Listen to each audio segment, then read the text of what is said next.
यदि हजुरहरूलाई पनि भन्टाको तरकारी भन्टा भन्ने बित्तिकै रिस उठ्छ भने हजुरहरूले एकचोटि चोखा बनाएर ट्राई गर्नुहोस्, अवश्य मनपर्नेछ। त्यसको लागि भन्टालाई दुई बाटमा सेपरेट गरेर त्यसलाई मजाले आगोमा पोल्नुहोस्।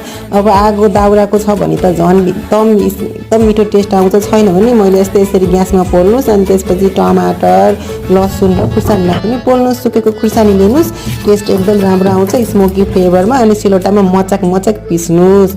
यस्तो गर्दा चाहिँ एकदम नेपाली टिपिकल स्वाद आउँछ। अनि भन्टाको त्यो बोक्रा ताछेर अनि टमाटरको पनि अलिअलि डढेको बोक्रा निकाल्नु, सबै चाहिँ ननिकाल्नुहोस्, टेस्ट जान्छ। त्यसपछि अघिको पिसेको पेस्ट र प्याज अनि काँचो तोरीको तेल हालेर मचक मिच्नुहोस्। मिक्सरको या ग्राइन्डरको युज नगर्नुहोस्, टेस्ट जान्छ। त्यो गरिसकेपछि धनियाको पात छर्ने, कागती निचरी गर्ने र फेरि त्यसलाई मजाले एकचोटि मिक्स गर्नुहोस्। त्यस्तो गर्दाखेरि चाहिँ एकदम टिपिकल नेपाली स्वाद आउँछ।